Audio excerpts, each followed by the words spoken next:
So, Jesse Nunez, welcome to the show, buddy. Thanks, man. We're real happy to be here. So, what brings you to Albuquerque? Well, as you know, your guys did an awesome job last year in the Elite Amateur Fight League National Tournament, and we're out here to get some great exposure for them, record them, get all the media stuff that they deserve, get it in the can, and get it on TV. You brought us this cool trophy. So you got this awesome trophy. This is my Vanna White. That's your Vanna. Can I have an A, please? Yeah. Can I have a T for trophy? T for trophy. P for Predators, New Mexico Predators. No, that's cool. Thanks for bringing that, and it's going to look lovely on our trophy case. Yeah, I think it's a great looking trophy, and it's going to grow. And we'll see if you guys get to keep it, right? I think we will, but I don't know. You're bringing on a bunch of competition. It sounds like. So what made you start this fight league? Tell us about it. So 4 years ago, I'm an MMA fan, huge MMA fan, and I'm also a television producer. And we did some research and wanted to do a television show, and we concepted this thing called Fighter First. And we were just traveling the regional circuit, meeting all the up and coming fighters, and I quickly realized that. On the regional circuit, these amateurs that, I'd hear the story, hey, my amateur, he's the next big guy, he's going to the UFC, yeah. He's 14-0, this guy's the best, he's the guy. Prove it. And he does, and he goes out and he knocks his guy out, great show. Then I go to Omaha, and the Omaha promoter says, hey, my 145 guy, he's 12-0, he's the best ever, he's the guy. Knocks his guy out. I quickly realized that there's this very similar thing happening in every region, and these guys never have an opportunity to fight each other. And, I look at the industry of sports, and where would the NFL or the NBA be without the NCAA, right? They groom these guys. They give them exposure. They make them a national product, and the NFL profits from it, from that whole situation and that whole hierarchy. And MMA doesn't have it. Every professional team has their amateur team, and you're promoting the amateur teams in this case all across the country. And that's our goal. Our goal right now is to build a national amateur MMA platform for these guys to get the exposure and experience they deserve. Awesome. And who you got with you here? Yeah, so 4 years ago I was by myself, and then you got so big you needed help. Well, imagine that. Exactly. Right. We didn't get too big, but I needed help real quick. Yeah. And so Eric and I are both. He's not a veteran. He's still in the Army. He's in the active Army. Captain. Yes. Welcome to the show, Captain. Sang. Yeah.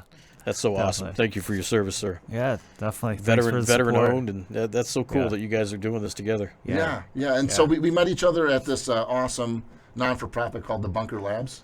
It's a national non-for-profit that basically helps military entrepreneurs further their business. Yes. So it's a group of guys in Chicago, and now it's national. They have chapters all over the country. In there, just helping each other through the struggles of being an entrepreneur. Heck yeah. And I was still on my own, bootstrapping this thing, really working hard at it, and realized, man, I can't clone myself. I need help. And Eric came to one of the events, and find out Eric's a huge MMA fan, fell in love with the product. He's like, hey, man, how do I get involved? Yeah. I said, I got a job for you, Put me in, coach. I got a job for you. Yeah. That's where we are today. It was great. My first event was actually the national championship, so nice. I watched you guys win. You get to watch us from the very beginning, from the final chapter. Yeah, it was the final chapter. Well, I guess it's the beginning. Yeah, the beginning. And then the cool part was we're actually I'm trying to pull things off of his plate because Jesse, he likes to do everything. He's used to it. So we're pulling different things off, bringing on like a sales team, bringing on like a social media intern. Actually, that guy, he was a sergeant with me when I was a platoon leader. Our social media guy. So he's the techie guy. He understands all that, the Twitter and the Facebook and Instagram, and all that cool stuff. So we're trying to keep this veteran owned and also like veteran run too. Oh, that's awesome. So, right. I appreciate that. That's so cool, you guys. This concept, you started it out, and here you are today. Yeah. And at the end of the day, and I always tell everybody, I mean, do I want this really cool product and this television thing and this national league? Absolutely, that's what I want. But really, the only way that's going to happen is by me doing the right thing and giving these guys what they deserve. These guys get in the cage, and they do it at an expense, right? I think it's a travesty that these guys put their bodies on the line and then have to pay to do it. Yeah. We're trying to fix that. Yeah, we talk about that all the time. These poor guys, they have to get their medicals done, and an eye exam alone is $250, right? Depending on the state. I mean, like here in New Mexico, it's $220.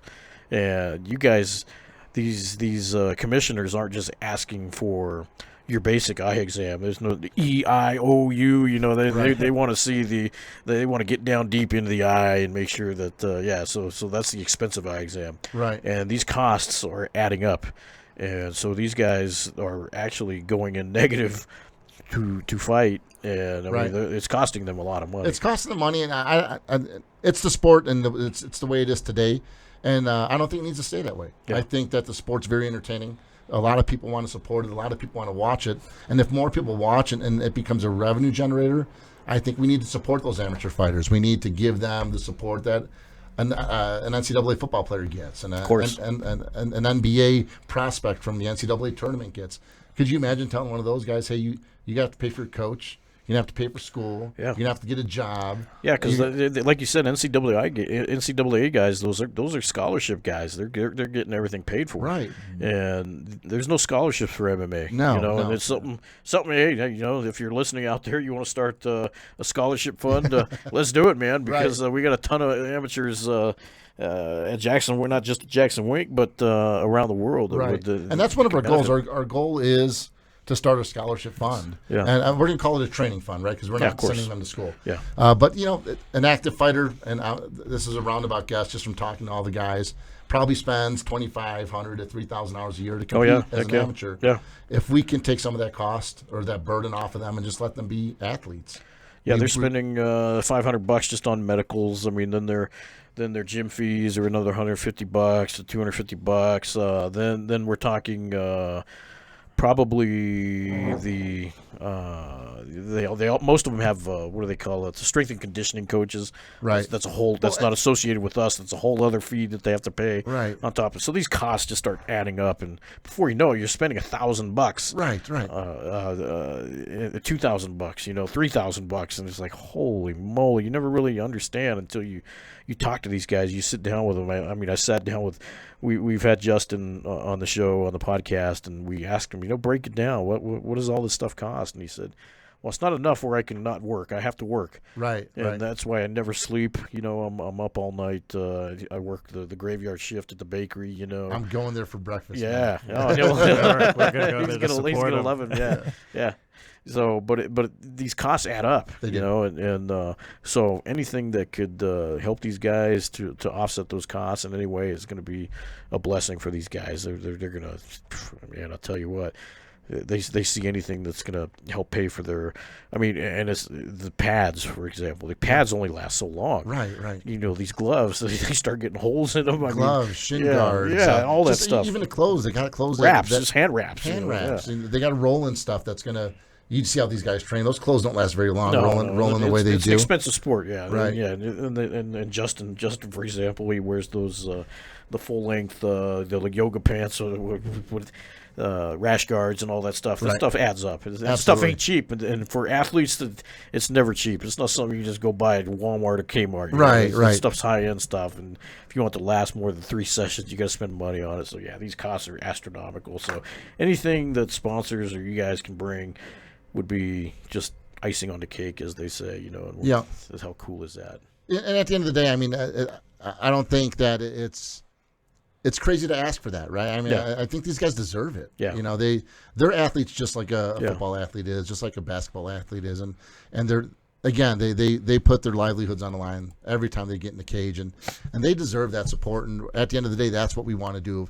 I believe if we can solve a problem, help these guys, the league will blow up. Like, I won't have to worry about all the other stuff. Just do the right thing. I think that hampers a lot of athletes too from doing this, because they see all these costs and they're like, I just can't afford it. I got to work. Right. I mean, I there's no way I can do both. So it's probably restricting a lot of good talent from getting into the sport. That the next John Jones, you right? know, or they're in the sport and they can't. You know, they don't get the exposure that maybe they need to move up to the next level. And you're right. I mean, at some point, they have to make a decision. Can I keep doing this, or do I need to go get a job? You know, is this for me? And it probably does deter a lot of guys just simply by that fighter's life, you know, that struggle that they all live through. Yeah. Well, we get it. We're happy that we're happy that we won this trophy. We're happy that we're the first team to do so, and obviously we're always gonna be sending a team to you guys to help out with this, promoting it worldwide. Nationwide, and maybe ultimately worldwide. You guys got a great name, and you've put out some great talent, and I mean this attracts the best guys, and it's probably why you got the trophy sitting over there. Yeah, well, and all those guys just happen to be U.S. guys, but we're talking Iowa. We're wrestlers from Iowa, so I mean the caliber of amateurs that we get aren't just your typical amateurs. They're the high level amateurs, and those guys, they're all over the country. Oh, yeah. Those guys are all over the country, and right now they fight in these little silos. No one sees them fight. They're talented. They run out of people to compete against, and I think if I could grab that talent and that level of a fighter and match him with the same level, give them both the exposure and experience they need, I think it's going to be a great thing, and that's really all we're trying to do. We're just trying to create that next level for amateurs. Yeah, my man, you're doing it. You're taking this to the next level, and we appreciate it. And I know the other camps around the country that have amateur camps, they appreciate it. And you're doing a great thing for not only the MMA community, but the country, because you're getting these kids involved in such a cool thing.